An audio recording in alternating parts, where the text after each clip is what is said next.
European Rape Marriages Night. A girl is grabbed on the road, dragged into a cart by force, and in the morning her family hears she is now his wife. No one in the village is outraged because this is the way things are done. Rape turns into marriage. Shame is covered with honor, and crime becomes a family union. Europe knew this practice for centuries. It was called by different names: raptus, bride kidnapping, expiatory marriage. But the essence was always the same. A man could make a woman his wife through violence, and the law and the church merely reinforced this.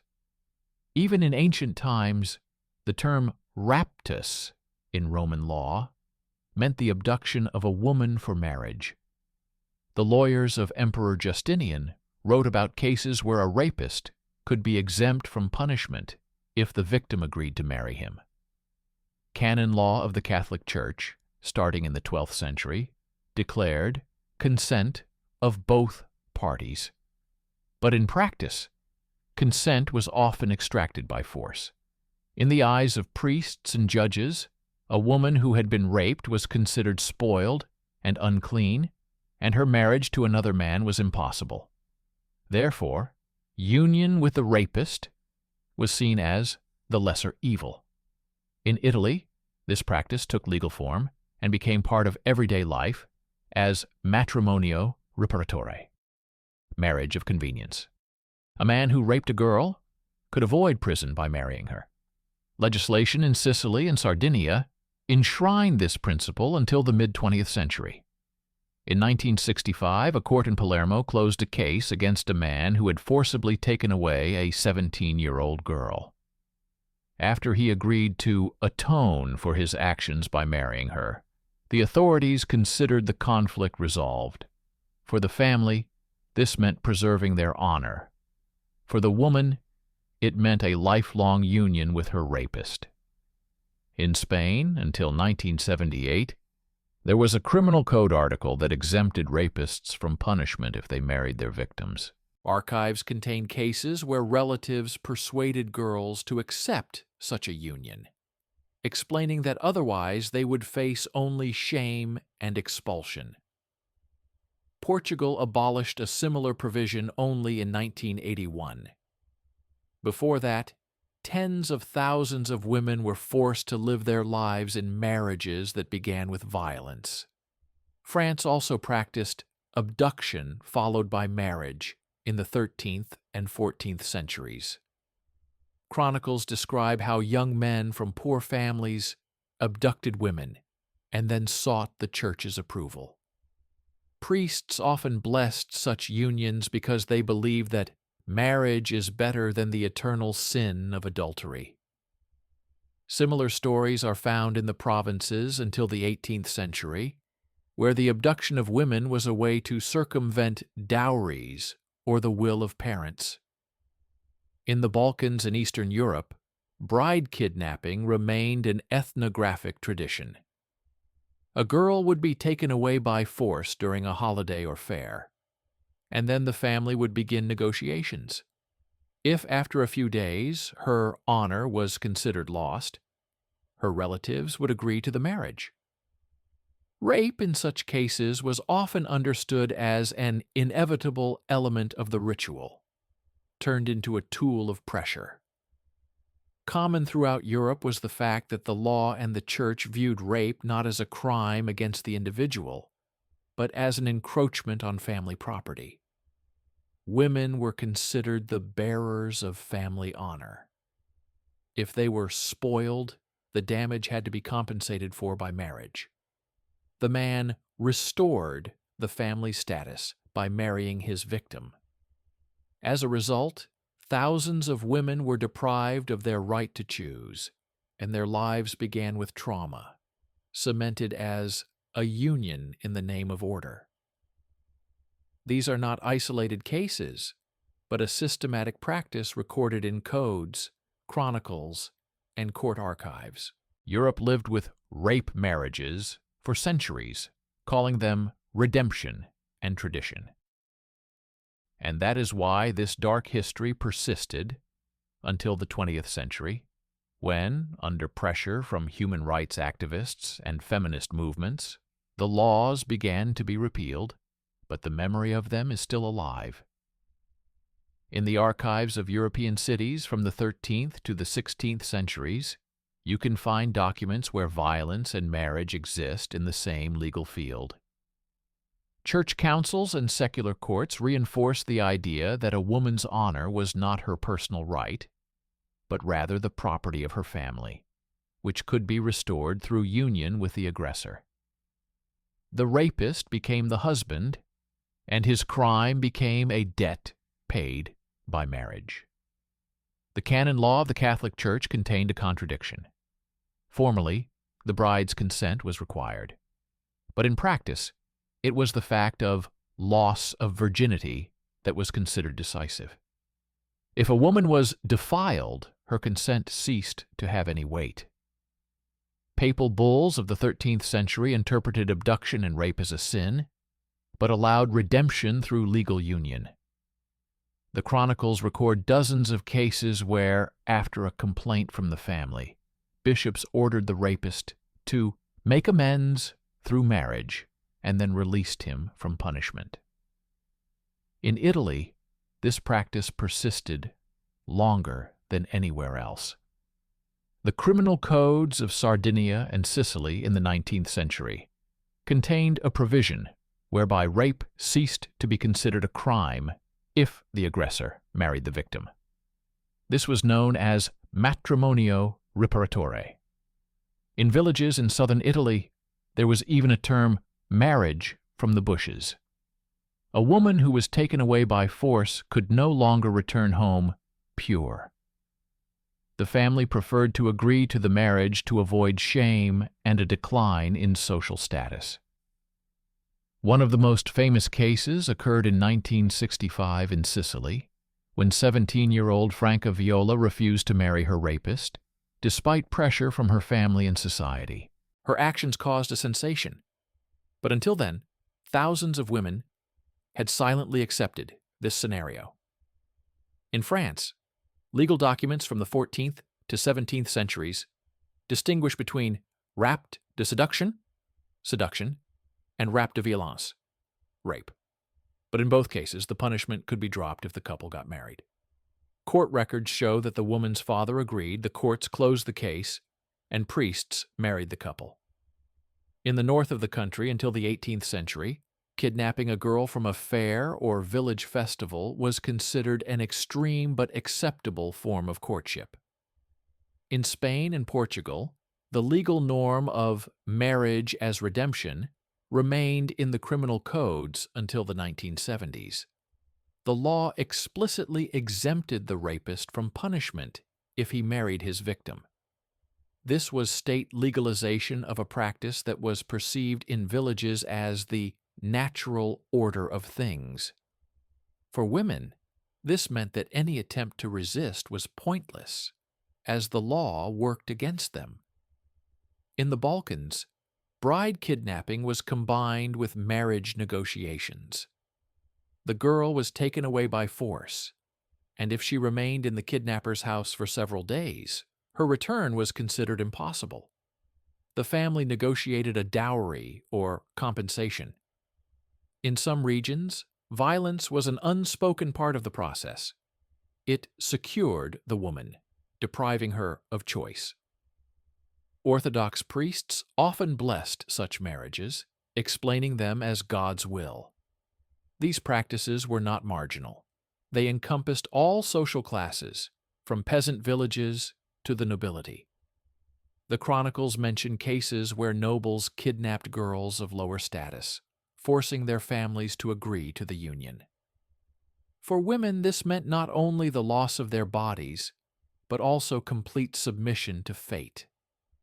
Their personal no never had any power. For centuries, the legal system, church law, and social traditions reproduced the same logic. If a woman was raped, her fate had to be corrected by marriage. In this way, violence became a social mechanism. It was not punished but institutionalized, becoming part of the very concept of marriage. The 19th century in Europe is generally considered a time of reform, codification, and humanization of law.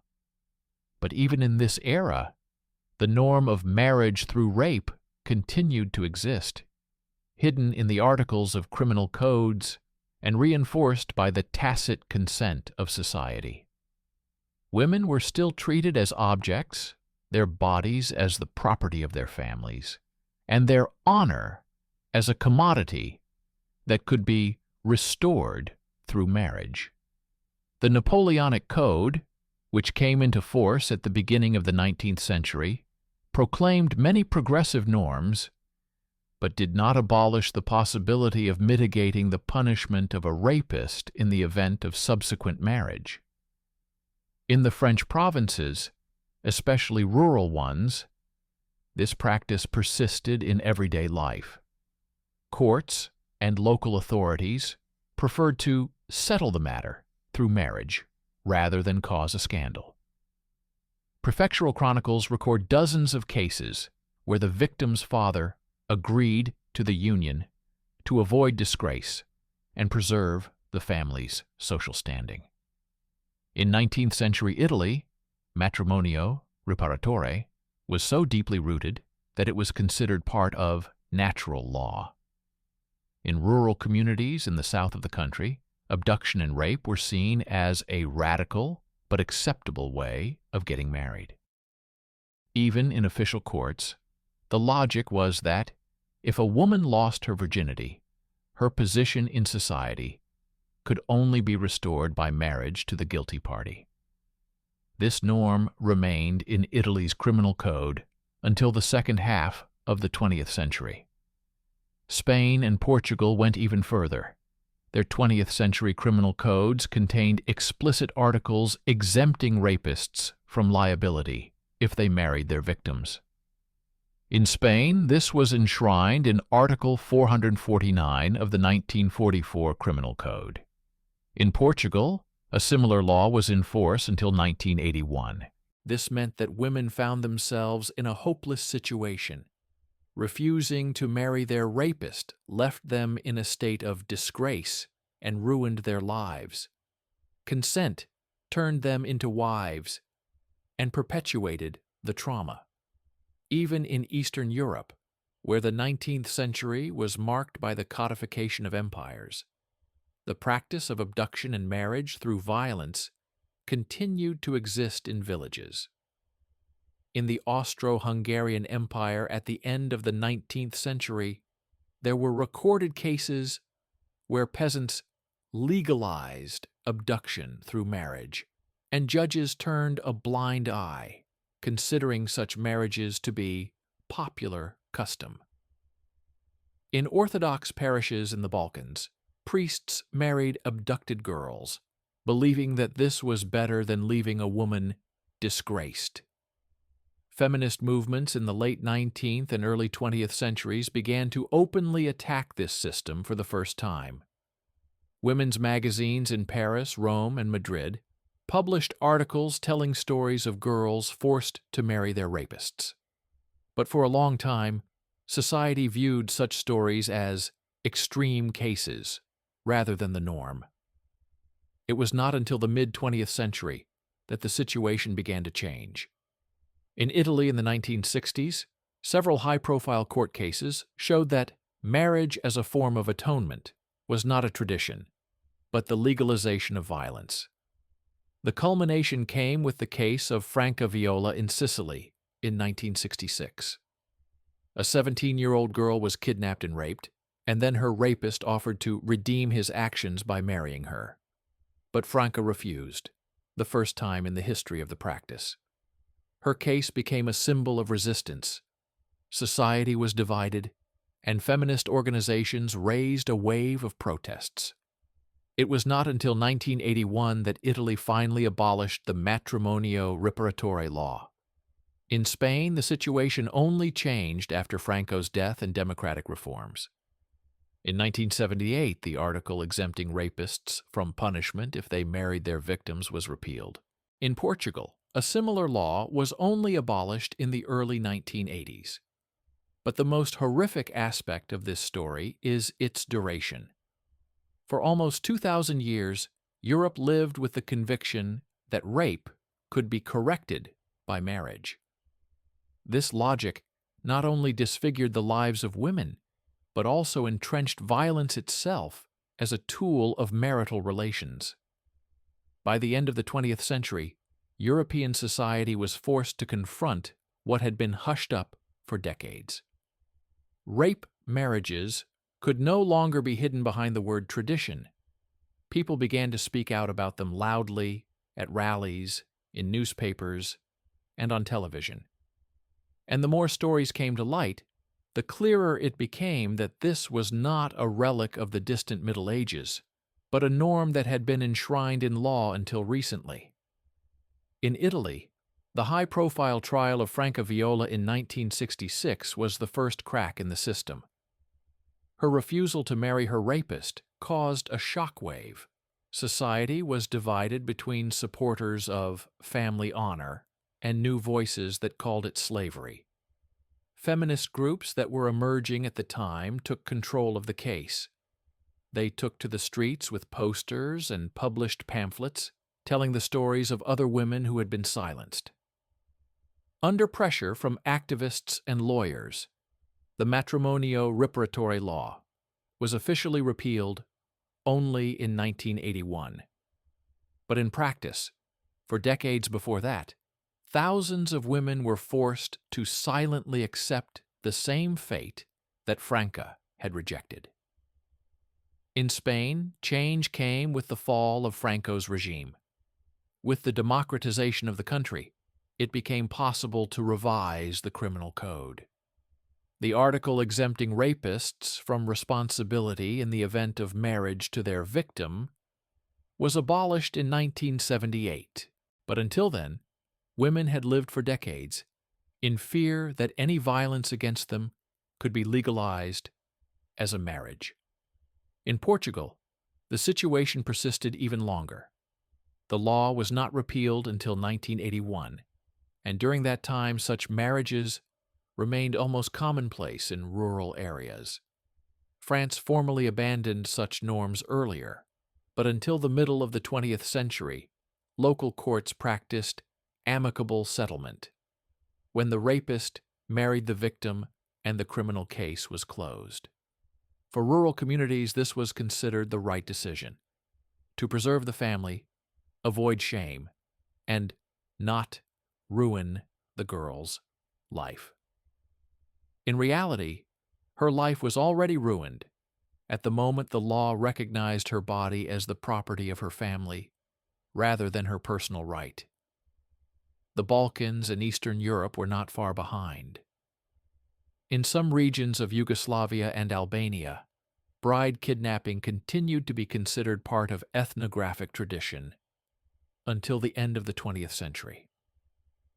A girl could be taken away from a holiday or fair, and if her honor was considered lost, her parents were forced to agree to the marriage. In Albania, this custom persisted even in the post-communist period in the 1990s, and only gradually began to disappear under pressure from human rights activists. At the turn of the century, the UN and the Council of Europe officially declared marriages of convenience a violation of human rights. International organizations recorded cases where women in rural areas of Italy, Spain, and Albania continued to face pressure. You must marry him so as not to disgrace the family. Newspapers published reports with stories of women who had spent decades in marriages that began with rape and only decided to tell the truth in their old age. The most alarming thing was that the tradition did not disappear overnight with the change in laws. It continued to live on in people's minds, in the villages of southern Italy or in the mountains of Albania. Even in the 1990s, women told journalists, "If you are kidnapped, you must marry. Otherwise, you will remain alone forever." This showed how deeply violence was embedded in the social fabric. Even when the state abolished the norms, the community continued to dictate the old rules. Thus, the end of the 20th century was a time of legal reform, but not a time of complete victory.